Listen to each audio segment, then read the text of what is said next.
Philippe Potier, c'était un talent à l'état pur.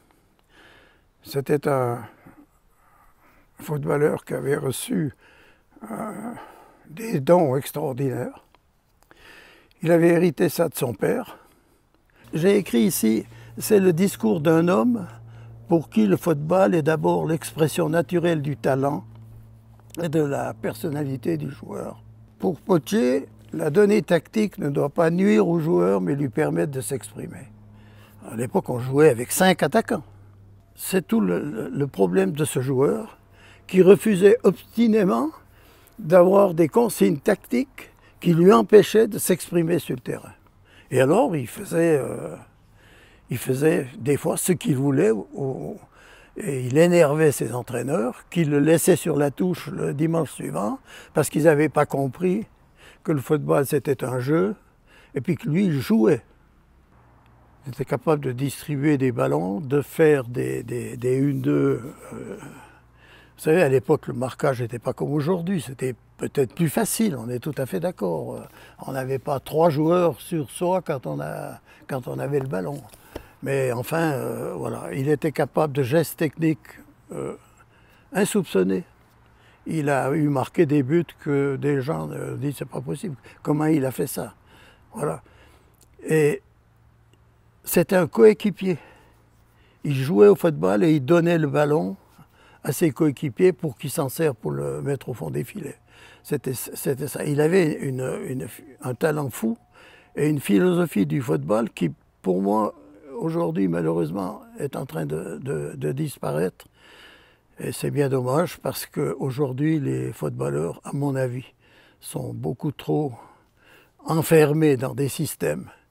Et de ce fait, ils peuvent difficilement s'exprimer, à part quelques-uns qui sont supérieurs aux autres. Alors, en fait, c'est ça le parcours de Potier. La publication des 25 nominés pour obtenir le prix du meilleur footballeur du siècle, à mon avis, n'est pas une bonne chose en soi parce qu'elle met en avant le culte de la personnalité. Et je suis assez opposé à ça. Je trouve et je pense que le football est un jeu d'équipe et qu'on aurait pu mettre en avant la meilleure équipe du siècle ou le meilleur entraîneur du siècle. On aurait pu faire des choses comme ça. Meilleur footballeur, un footballeur aussi talentueux qu'il soit, même Philippe Potier, quand il avait à Stade Français pas l'entourage d'un copain à Real Madrid, il a dû compter sur les autres pour avoir le ballon et pour marquer des goals et donner des ballons pour que les autres marquent des goals. Donc, il aurait fallu, dans cette liste de 25 nominés, la séparer en deux. Moi, j'aurais dit les anciens et puis les nouveaux. Le football moderne, on peut le situer aux alentours des années 50-55. Par là, après la Coupe du Monde 54, ça a commencé à évoluer au niveau tactique et tout ça.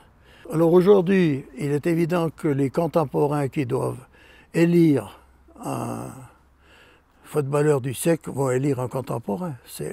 Ça paraît tellement logique. C'est comme ça. Ça ne représentera peut-être pas la réalité du talent qu'on demande à un footballeur, qui que ce soit qui soit nommé.